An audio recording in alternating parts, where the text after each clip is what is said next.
Sometimes I feel um sometimes I feel like I'm I created uh I mean maybe it's like that's like a megalomaniacal type thing to like feel like I created all this stuff, but I I don't know. Yeah, very good chance I didn't really. But but sometimes I feel like I created a lot of the modern populist movements, or like that I helped to create them, because I remember when I was like the only person that I knew who like wanted anything like that, like that was my like thing, like my whole life was wanting to, like when I was a kid, all I wanted was to get free, I wanted to get free from the adults. I mean, I wanted, candy, and I was pretty much like a brainwashed consumer, as most 80s kids in the US were, even though we didn't have a TV. Um, but, but yeah, like my main thing was like they always called me a rebel, right? Like Rowan the rebel, rebel without a cause. But I wasn't a rebel without a cause. I fucking had a cause. I saw authority as illegitimate, and I saw it wielded by sociopathic people, at my schools. I mean, most of it, a lot of it was through schools, because that's how you first encounter society. And to some extent, that's how you're trained to like interact and to know your place in society is at school. You're taught to like follow orders basically, and that your place in society and your well-being is dependent on how well you follow orders and stuff like that. But like, so I was never like okay with the concept of you know forced schooling, whatever they call. um so compulsory education. It's like I just never, like, it just always struck me as wrong. Because the thing is, like, if you're ever treated with respect, like in your life, which I feel like I was at times treated with respect by my parents and by some of the people, that were around. There were some people that were pretty cool. Like my babysitter, or, like there was some place some uh daycare place I was sent where it was run by this stern matriarch who was really just like sadistic and authoritarian. But she had a teenage daughter who was hella cool and would like take me on walks and showed me like so much respect. So it was totally the opposite. So it's like when you see that you can be treated with respect, and it's no skin, it's not hard, it's not so hard for an adult to treat a child with a modicum of respect. And when you see what that can be like, and you see, or just anyway, like, I mean, all the tyranny of how children are treated is just grating, and it's great. I know, like, I wasn't the only kid that felt that way, but I was one of the only kids that made it my life's mission to oppose that, and that's treated as my pride. That's always been by my parents, my family, by everybody, that I'm such a proud, stubborn guy that I just won't accede to authority. And part of it is that I have self-respect. I do have pride, if in that sense. I have the pride of not being a fucking shill or a bootlicker or whatever, right? So yeah, I have that amount of self-respect. And but yeah, like, my whole life I always like basically have tried to promote revolution of some kind, you know, like basically taking down the established order because it's corrupt, it's evil, you know, like so many of the people in authority are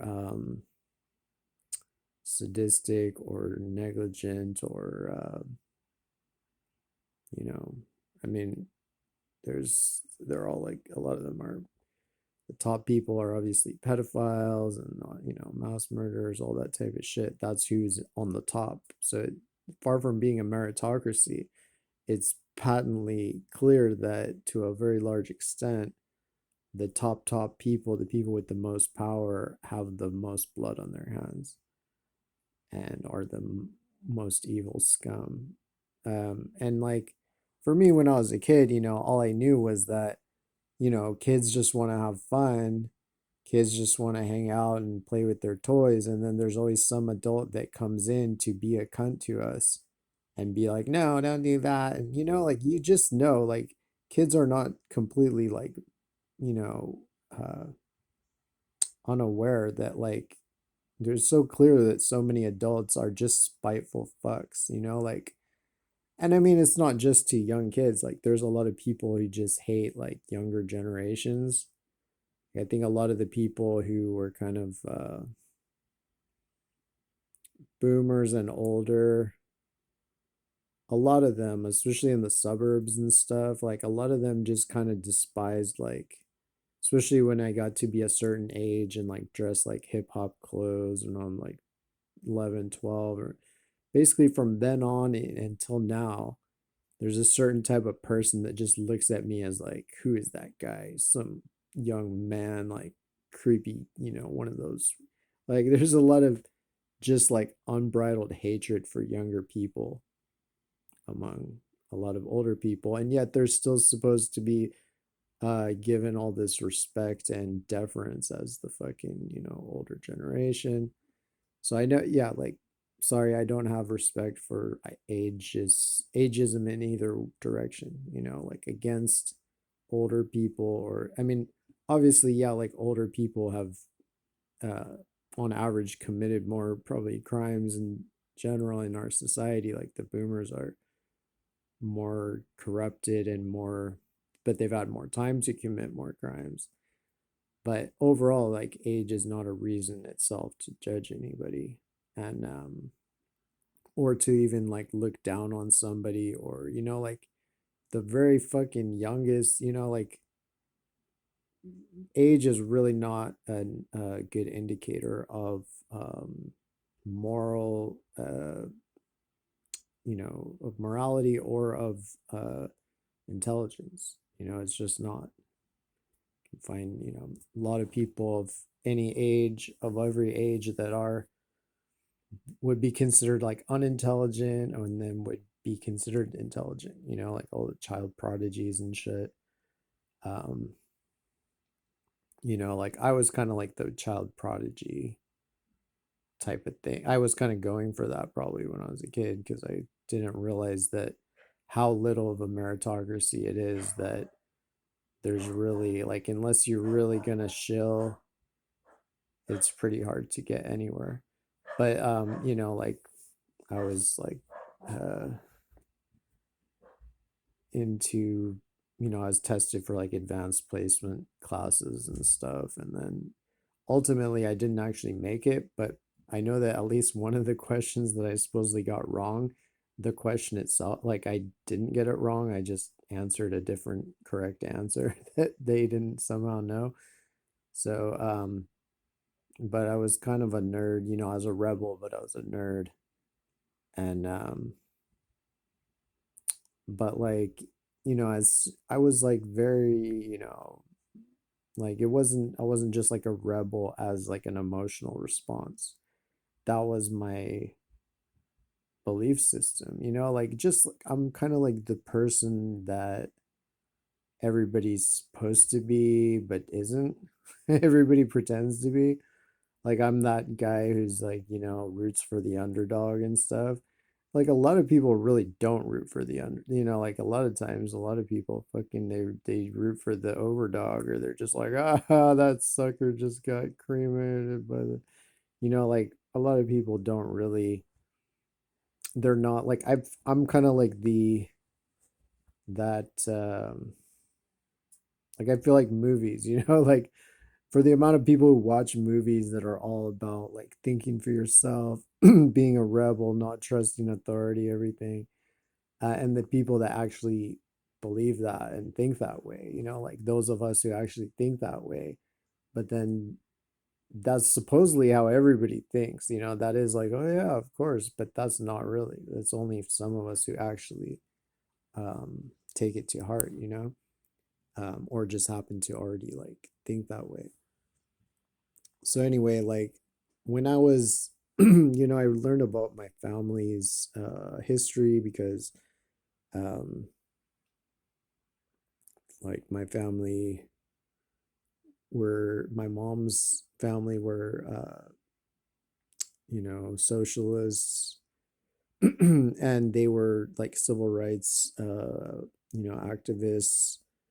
Um, So I think first I learned about their civil rights stuff. I knew that they, from very early on in my youth, I knew that my family had marched with Martin Luther King, um, and that they were part of that.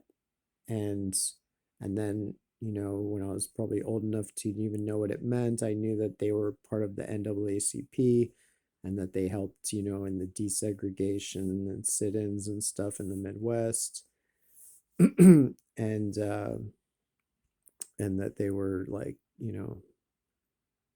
yeah, like my grandpa was the, either the head or the or the, I think he was the head of his branch of the or the vice chair or something of his branch of the NAACP, and like I don't know if it was in Peoria or in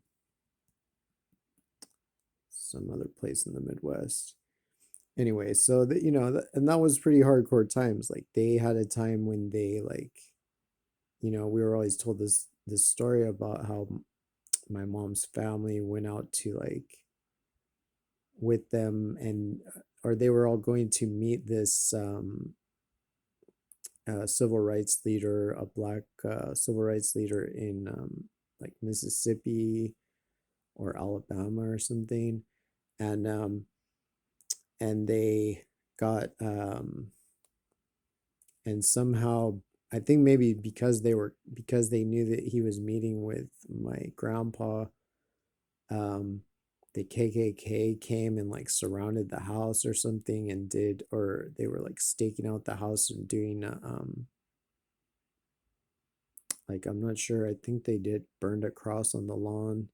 I don't know the exact details of the story, but I think like my mom's family had to like hide in the woods from the KKK, and they had like and my grandpa and the other civil rights leader, they just guarded the house with shotguns. And anyway, so that's like what I grew up knowing that about like my family. And like I knew my other grandpa was an alcoholic poet, and and so that like my mom's parents were more of like a role model. Like I mean my dad's dad, like the poet, the alcoholic poet, I think like, I mean he sounds like he was a really interesting guy, and I have some of his poetry that's interesting, and so he's probably been an influence to me as on me as well in different ways, like more personality and subtle ways or something, even though I never met him. But I did meet and know, I knew my mom's parents like for a while, and so like, that was that to me was the pinnacle of human endeavor, was to like, you know, serve for justice against evil, and even if you have to put your house on the line to do it, and take on, corruption, oppression, And so that was fully part of my philosophy at school of, being the quote unquote rebel against the teachers, authoritarianism. you know, a lot of people thought I just did it for laughs. I mean, there was a lot of laughs. Like, definitely, I was like the class clown of like my class, of a lot of my classes, and some, often at the teacher's expense. But it wasn't just for jokes, like people thought that. They're like, oh, Rowan, he's like just making these jokes and he's just stubborn.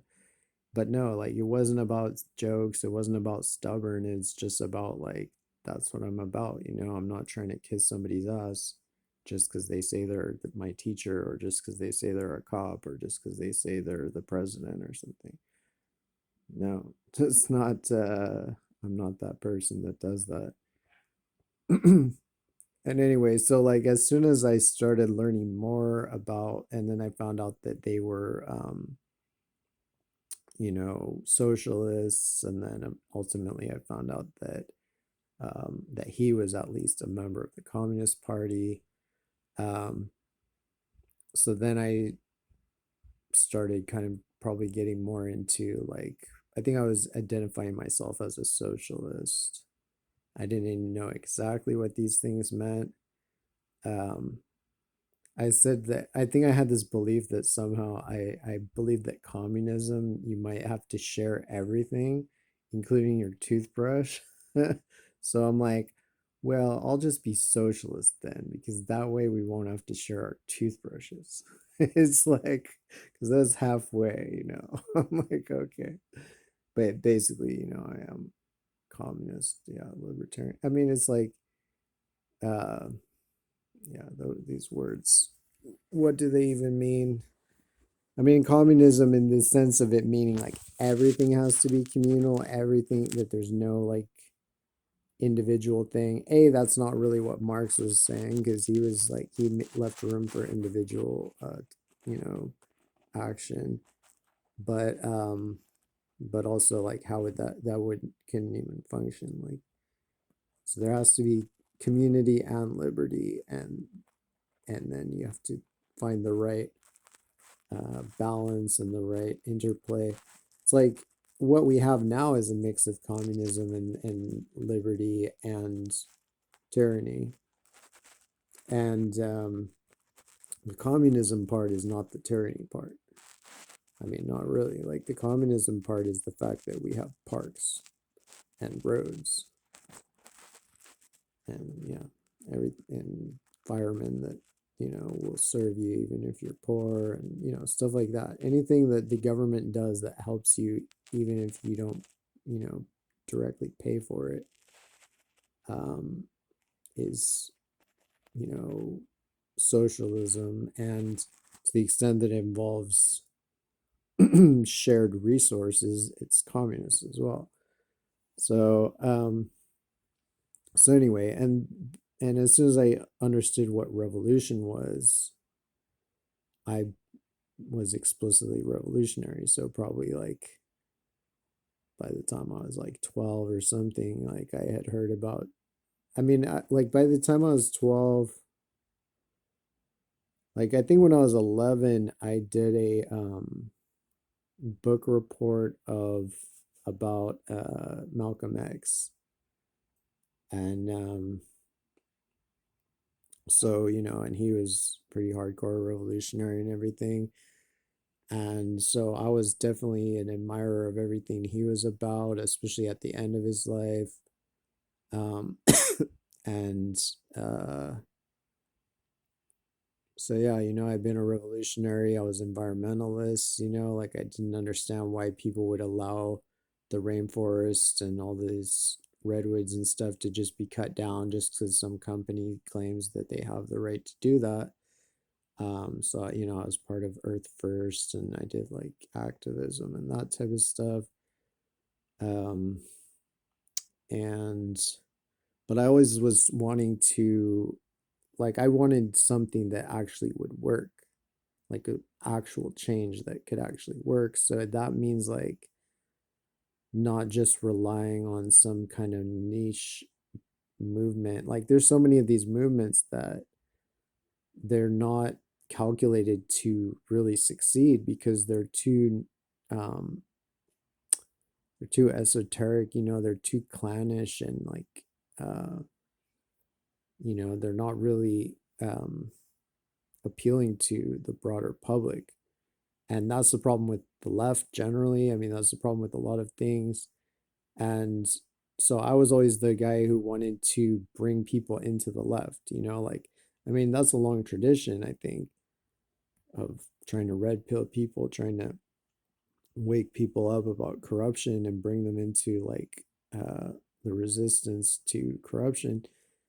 Um, so anyway, like, but nowadays that's like anathema. Like nowadays you're not allowed to even talk to people who are not already very explicitly left. And not only that, you're not even allowed to talk to people who are explicitly left unless they are, unless they are deemed to be like uncanceled and, members in good order or whatever, good standing of the left pseudo leftist tribe or whatever. Um, so anyway, like I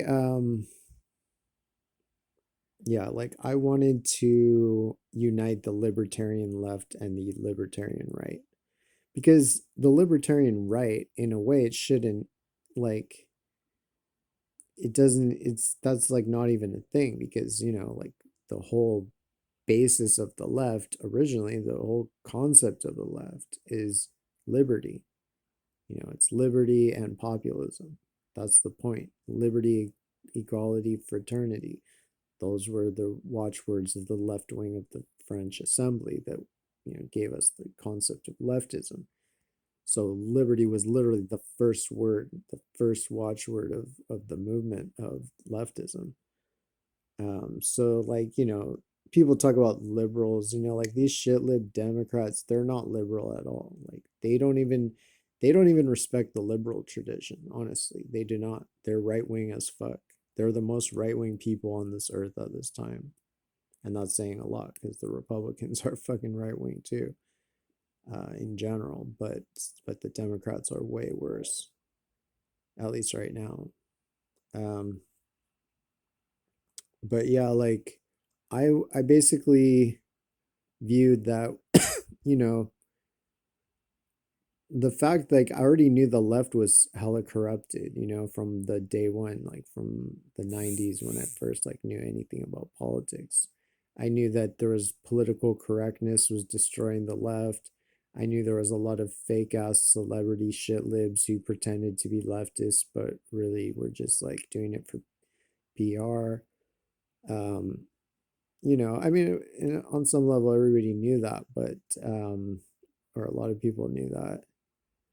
But yeah, so the question is like how to like I try to use the internet to reach out to people. So I mean, one of the first times I got really political online was I probably did before. It's like I don't remember as much of my political stuff online before that. But I know in 2010 I ran for governor of California, and I had a very like online campaign on MySpace, and I think I joined Facebook just for that, or maybe I had already joined it, but that's like maybe the first time I really used Facebook was for that. And like there was somebody I added then during that because it was also the same time as we were trying to legalize weed in California, and it failed of a majority, like barely, because it was like massively, outspent by like the prison guards union and all these different, the alcohol, um, lobby and just all these shady fucks. And so anyway, like, but during that campaign, like I connected with because I was saying, like I support that